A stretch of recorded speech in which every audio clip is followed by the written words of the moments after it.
everyone. Welcome back to another episode of Talkoffame podcast. This episode, has been in the works for a long time. I'm super excited to be able to start filming this. And so today we're introducing Dawn Chubai. The second time's always a charm.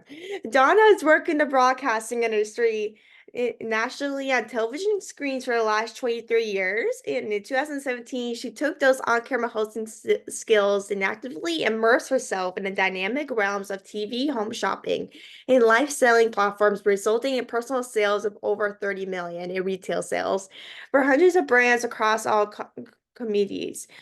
Dawn has proven uniquely qualified in media trained chefs, bartenders, sommeliers, interior designers, style experts, real estate professionals, athletes, and personal trainers, having hosting reality television, City Cooks, City Line, Breakfast Television, both in Vancouver and recently in Toronto, where BT holds the #1 morning show spot in Canada.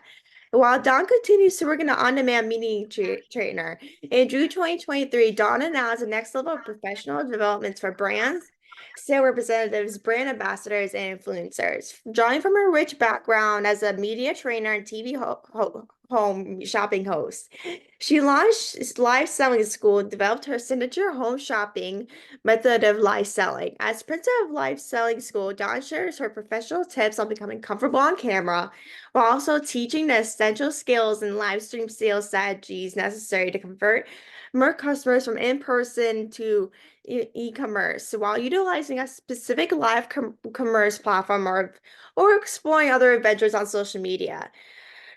Dawn's home shopping host method of live selling is adaptable to all communities and brand e-commerce strategies. While Dawn can still be seen on the shopping channel in Canada as a jury guest host and other memorial gratitude, including hosting television in Vancouver and Toronto.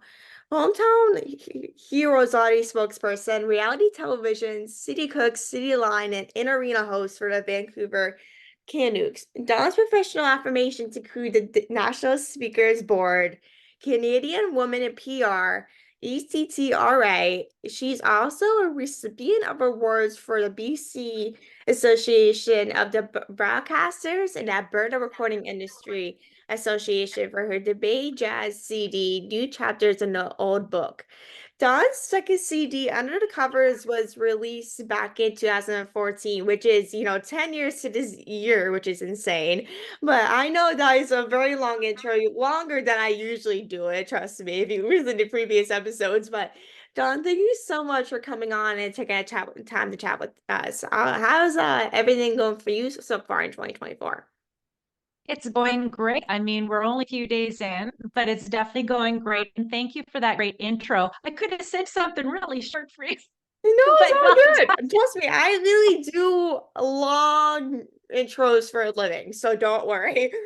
But of course, you've been doing broadcasting for a couple of years, and of course, we're a singer, are a singer. Like, do you still do singing to this day, or is kind of back in the past? not as much. No, when I moved to Toronto, 7 years ago, I'm back in Vancouver, but I kind of took a pause on my music career. It was actually my music career that got me into television. So, I definitely had quite a long and storied career with a couple of CDs. But no, sometimes, you move forward and you're doing different things. And so you got to kind of once in a while focus on what you're focusing on. And so what I'm focusing on now, of course, is my live selling school and training the next generation and roster. I'm growing that of live selling talent. So that's kind of taken up a good portion of my time right now. Ooh, definitely. Like what kind of course, you started off as a singer, but then transitioned to broadcasting. Like, was broadcasting something you never kind of anticipated in being, or is it always kind of your dream? I never, ever, ever thought I would be on television. That was never the ultimate goal. I worked, like everybody, I worked in a restaurant and I worked in an office but I always had my music. So I was doing gigs, I was performing at jazz clubs. And one day, I was performing on a morning show in Edmonton, which is my hometown, promoting my gigs. I had a series of Monday night gigs at a jazz bar. And they said, "Why don't you come and audition for our morning television show?" And I said, "Oh, I don't know. Like, I've never done TV before." And they said, "Oh, come on and audition anyway." So I did, and I definitely wasn't very good. So, I mean, everyone starts somewhere. Mhm. But they said, "Listen, we can probably teach you to do some of the things that are required of being on camera, but you've got a great personality. You already are used to being on stage. We probably can work with you here." So they did a little sort of mini training with me. They had me audition a second time, and then I got the job, and that was 23 years ago. So I think probably I was in broadcast long before you were born. Yeah, yeah, like about 5 years later, back in Well, there 2001, you right? go. Like, so it was 2001?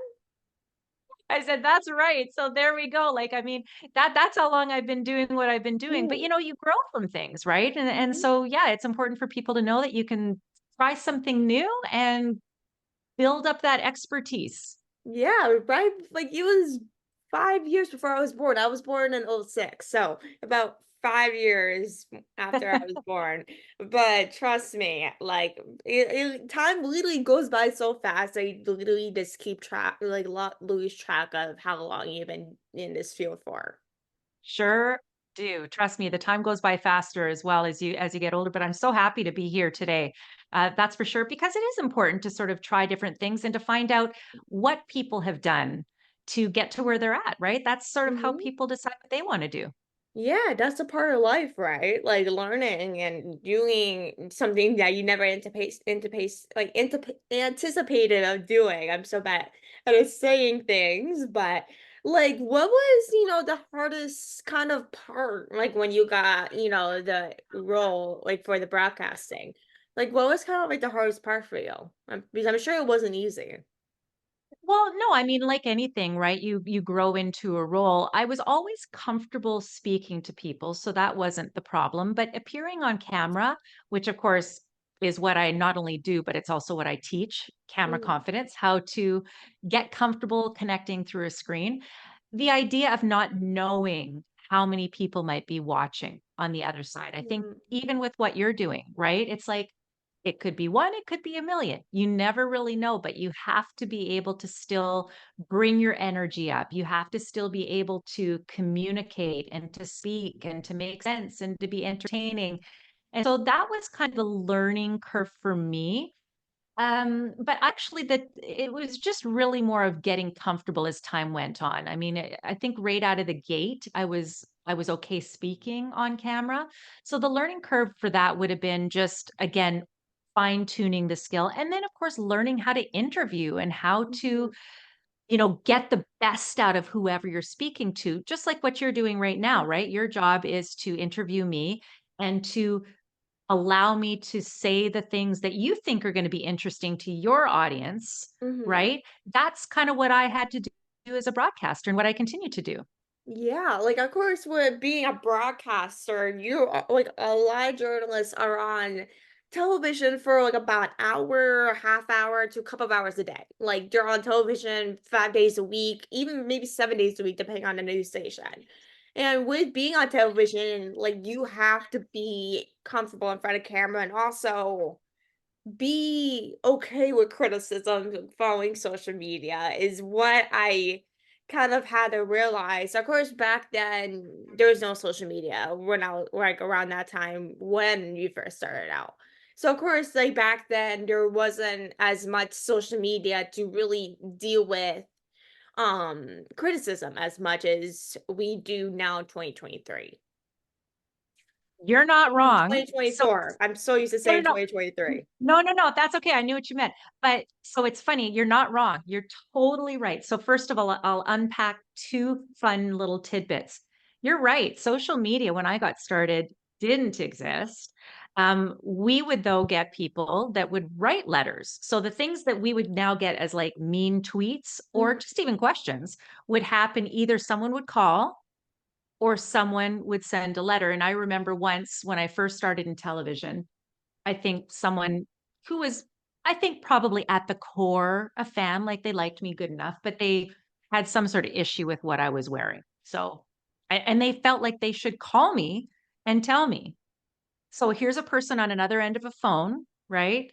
Telling me that they thought that whatever I was wearing they didn't like it, whatever it was.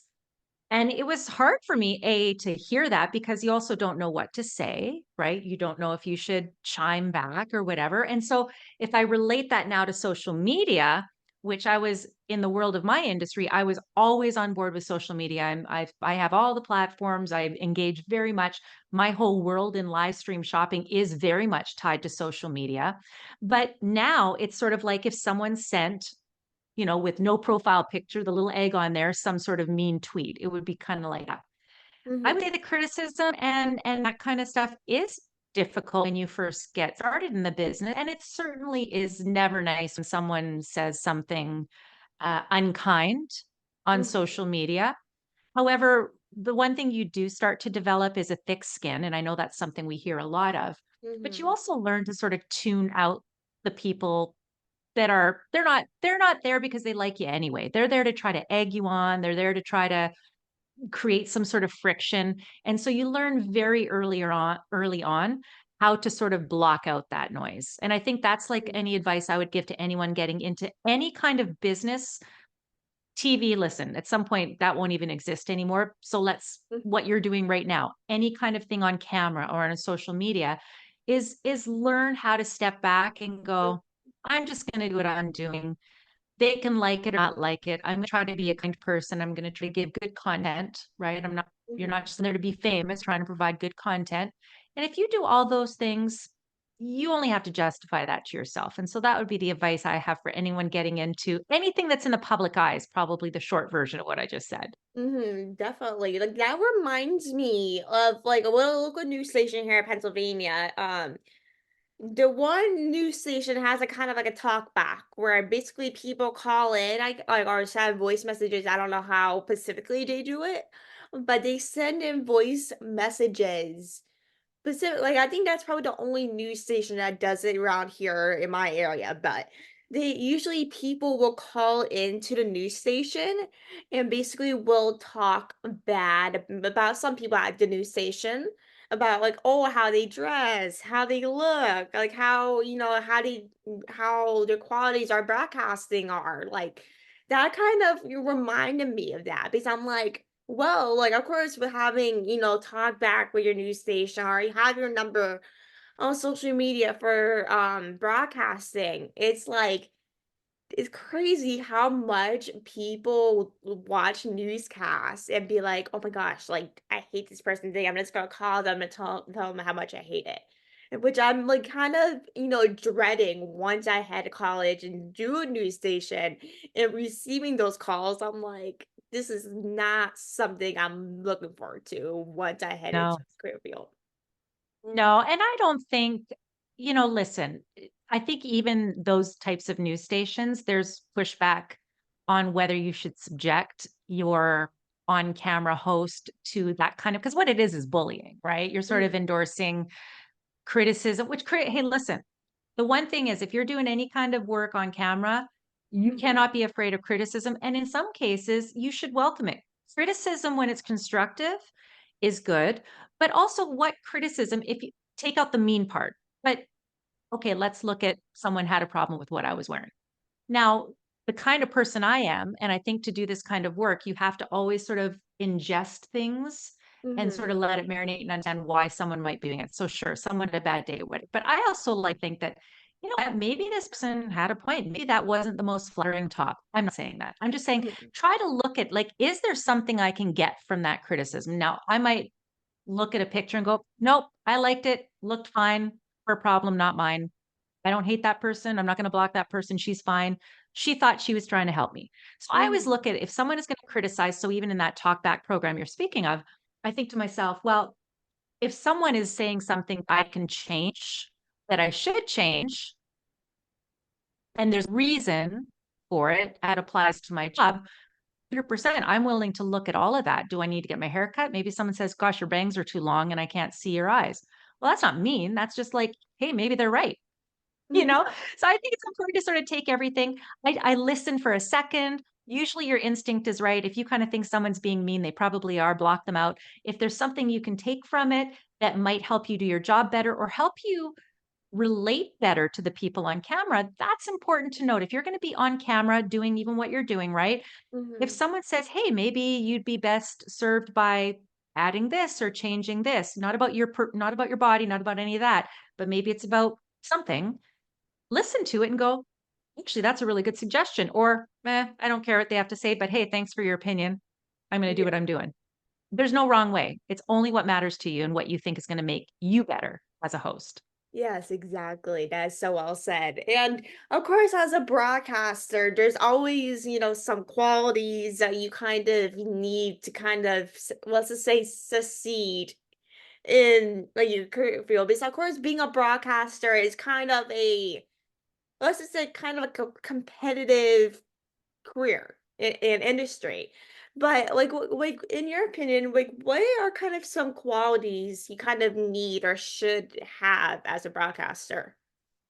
So, and I'll use when you say broadcaster, I'm going to assume you mean anyone that appears Yeah. on camera. Anyone that's going to appear on camera and talk on camera. So Mm, you're a broadcaster. You're broadcasting on a podcast. You are maybe doing YouTube, whatever it is. If you're on camera, you're somewhat of a broadcaster. You might not be a journalist, and I'm not speaking about you in particular, mhm, but anybody that's yeah. watching or listening right now. Anytime you're going to broadcast out, let's use these tips, right? You definitely want to present yourself well. And that doesn't, I'm not talking about how you dress or how you look or anything. You want to be authentic to who you are. So when you are presenting yourself, that's a 360 thing. That's how you speak. It's how your energy is. It is how you dress. I'm not going to tell you how to dress, but make sure you are dressed the way that authentic represents yourself. The more you feel like yourself, the more you look like yourself, the more you are able to communicate who your true self is. And that is authenticity. So that's my number one piece of advice for anyone who's looking to get into broadcasting. Sure. Live selling talent, which who I train people that sell things on camera. So in live stream shopping, but also anyone that broadcasting up. So that is a YouTube channel, that is doing an Instagram live. Be yourself, do all the things that are required so that you can feel like yourself, so that you can translate in a way that is real to you.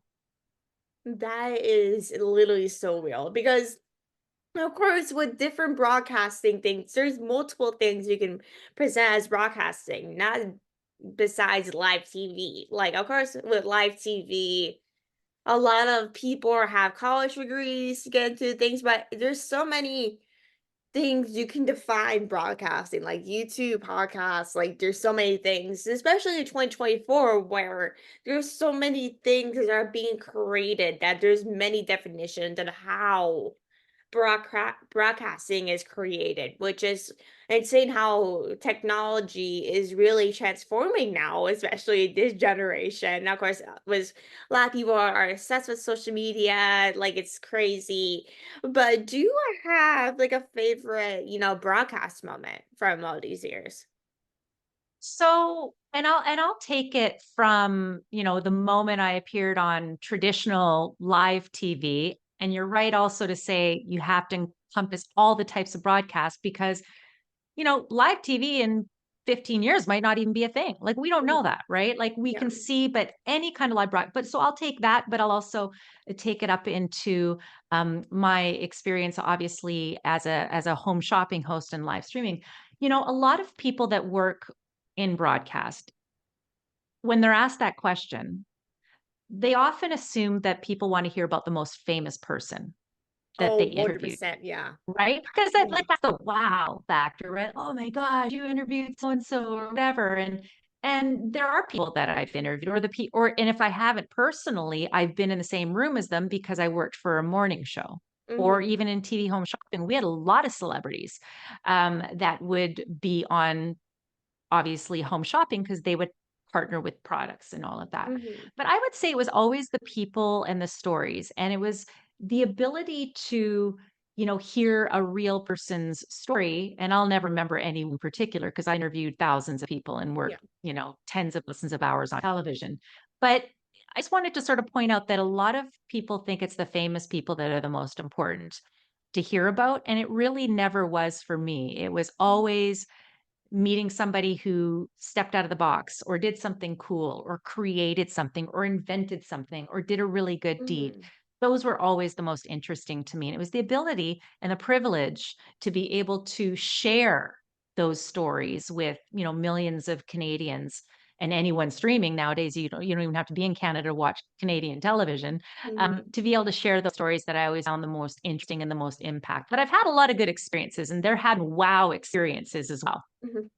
Yeah, that's like the part of being a journalist is that like you experience something that not a lot of people experience. Like, of course, I've been in this doing this for almost about 3 years now, and a lot of people ask me like, "Who did you interview? Like, who did you love interviewing? Like, who's your favorite?" And I'm like, that is a hard question because I did interview a lot of people to keep track of how many people who were my favorites. There's honestly somebody I loved personally, and of course, with being someone that has social media, people see like, oh, she met this person, she interviewed this person, like she must be living her dream life. I wish I had her life, and like a lot. And personally, on the same boat as you because I'm like no matter if this person's has a million followers on their social media, they're so popular. Like a lot of people think, like you said, like, oh, that has to be your favorite interview. Like, of course, they're so famous, that has to be your favorite interview. But that's honestly not always the case. Of being a journalist, of course, you might interview someone so famous, but they might not be the best person, or they not might be the best interview that you had. Like, it could be not the most famous person, but they might be your favorite interview. It's always someone with a unique story that's doing so many things that can always be your best interview, your favorite interview that stuck out to you the most. It's not always the most famous person that has to be, your favorite interview that you've done or person that you met. There's so many things that people do that can really just hit home or stick out to you most rather than a famous person. The easier question I think people could ask people like us is, what was your least favorite interview? Because those probably are the ones that are easy to stick in your head, right? Like the Yeah. time when I was hosting a cooking show, and part of the job was to get the host involved. So you have like your chef, right? And then you have, the host. And no one wants to just stand there and do nothing. So you always, and this, I teach this in my live selling course at livesellingschool.com as well, teaching people to be on camera and to partner with brands and affiliate marketing and sell products on camera is to be involved and to do. So I Mhm. remember a chef when I said, "Ooh, how about I cut a tomato?" And he said, "No." And I can only guess because he thought I wasn't going to do it properly, but that wasn't really the point. I mean, it's a tomato. How hard is it to cut a tomato? And Mhm. am I going to wreck the dish if I cut the tomato this thin instead of this? And of course, I'm not going to do it. Mhm. But he came across as not very friendly on camera, which is when I talk about presenting your authentic self. So maybe I caught him on a bad day, or maybe that was his personality is he didn't like to share. And so that was the image that was presented. So that I thought was very interesting. And yet you ask me who my favorite interview is, and I can't remember, but I remember that experience and I'll remember that day for the rest of my life. Oh, like, I feel like a lot of your interviews, like, interviews that we done, I can probably come figure out an interview that I done on top of my head that I'm like, "Okay, why did I do that interview?" Like, I'm sure you done had those moments too, where I'm like, "Okay, this person probably had a bad day, or they're just not the best person," you know? Like, I feel like every journalist has kind of had one of those moments where they're like, okay, this interview I did, this is horrible. Like, this is like, why did I do this interview? Like I feel like a lot of people can kind of name it off the bat. Like, well, okay, what interview did I kind of dread of doing? Or what did I interview that I kind of not, enjoy the most? Because I'm sure like there's a bunch of them that people can like name right off the bat. Just interviews, just general people. I mean, Mhm. I think about when I was, in school, I might not remember any of my classmates' name, but the person that did me wrong. it did me dirty, like stripped me or some stupid thing. I remember not only their first name, but I remember their last name. Like, I mean, it's just because those are the things that stick in your head. But I was thinking, you asked about my favorite interview, and then I kind of referred to experiences. And I've had so many, because part of my job, one of my many types of roles in my broadcast career, is I had a chance to also go on location. And Oh, yeah. so that could be anything from, working with a kid's summer camp where we focused on how to dribble properly, say that. Mhm. But I also had chances to do really cool things. Like I had a chance to fly in a fighter pilot jet for Ooh. the Canadian Snowbirds, and they're like a show kind of airplane troupe, Mhm. right? That are kind of part of the military, but they do shows, air Oh, shows. yeah. And so I had a chance to be in sitting beside the pilot, and they actually let me take the, not like a steering wheel, but the Oh, controls, yeah, yeah. pilot controls. And I had a chance to go, and we did like loop de loops and the whole thing. So like that was really cool that not a lot of people get to do. I had a chance to, for charity, rappel down a building. So, like when the window washers, right? And they're going down and cleaning windows of a big Mhm. apartment building. That's the kind of thing I was in, but we were 20 stories up and I was wearing a latex Catwoman suit because the idea behind this concept for charity is you dress like a superhero, because the idea is if you're raising money, you're like a Mhm. superhero. So live on TV, I'm rappelling down a building in stiletto heels and a latex Catwoman suit. So those are the Woah. experiences when we talk about the privileges of being on television. Yes, and 100% it's meeting great people and hearing great stories.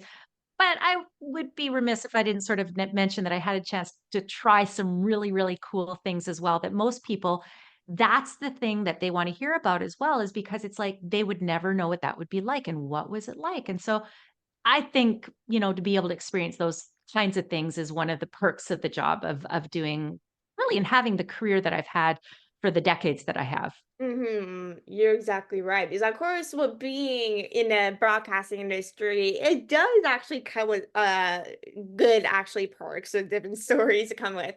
But like sometimes, like I'm sure it's the same for you as well. Like, what did I do to deserve to get these good moments of my career? Like if let's just say like I had this moment, I met this celebrity, and to interview them, for example, and I'm thinking to myself like if I didn't join this industry or do what I'm doing, would I have this opportunity of interviewing this person or do this story, for example? So it makes me think like how much these kind of moments are really just so special to be on top of the Empire State Building, for example, or traveling all over the world, do different things. It just makes me think like, oh my gosh, it's exactly like how do I get these moments of being in this broadcasting industry, even with it being so competitive? I would say it's, so this is advice for anything. Say yes, right? Oh, If I for sure. had, if when I was asked to audition, 23 years ago for television, having never been experienced in broadcast, like I'd appeared on television because I would sing, right, Mhm, my music on that morning show that asked me to audition. But if I had said no when they said, how about you come and audition? If I had said no, and I'd said no because I thought, well, I'm not good enough, I don't have the experience, maybe I should go to school or whatever to learn how to do it, then I never would have the experiences I've had right now. Now, who knows what I'd be doing? Maybe I'd be sitting at Madison Square Gardens singing. Like, I don't know. You pick a path and you move that way. But I think if you listen to what the world is offering you, mhm. you have, and you're willing to say yes, even if you're not sure if you're ready, but you have to still be sort of interested. You can't just say yes just because someone offers you something. But if Yeah. there's something that says, ooh, I never thought of that before, maybe that would be cool. If you're willing to say yes, then the world can open up to you. And that's when I started my live selling school, it was really because of that. Here I am doing regular broadcasts, then I move into TV home shopping, and then I see that there's so much popularity around live stream shopping and video commerce and social commerce. And then I start to think, well, gosh, I'm also a media trainer, right? For all commodities, like you said Mhm. in my intro. So by commodities, I mean like fashion and beauty, makeup tutorials, like all of that. That's I'm experienced in not only hosting those kinds of shows, but training people Mhm. to be on camera and to sell and to partner with brands who will pay them to do that kind of content. And I thought, why don't I start a business that Mhm. allows me to tap into the strengths and on past experiences and help catapult people into doing what I have done for a living to the tune, like you said, of tens of millions of dollars. Why not do that? Because someday there is going to be a time where someone doesn't want to see me on camera, like Mhm. on screen, and that's fine, right? Because like we Mhm. move on, right? But if I can take my special secret sauce, what I'm able to do and help others maybe say yes to something they didn't think they'd ever be able to do, but it's sitting in the back of their mind. "Oh, Dawn says maybe I could go and sell makeup on a live stream partnering with, let's pick a brand, Drunk Elephant. Let's say that. Let's pretend. Ooh, that might be really cool. Then I want to be the person that can help teach people do that. I can't guarantee that people will get the brand opportunities, but what I can tell you is that when you say yes, when you're willing to learn a new skill that can help lead you in that direction, well, then they're more likely to ask you because you've taken that time, because you've learned a new skill, because you said yes, they're more likely to offer that opportunity to you than to the person who doesn't even want to step into the room. Ooh, such great advice. I seriously love it. And I know we're running out of time, but I want to thank you so much for coming on. It was such a pleasure to talk with you.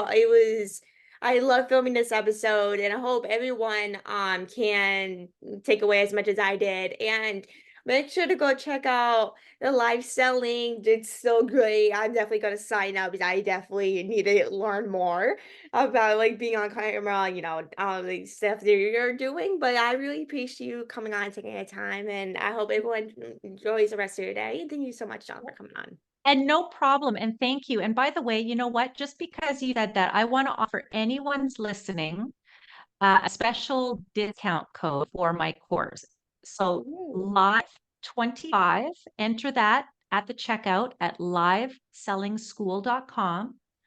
Live 25 will score you 25% off. And I want to offer that exclusively to anybody that is watching right now or listening. If you're interested, just go to live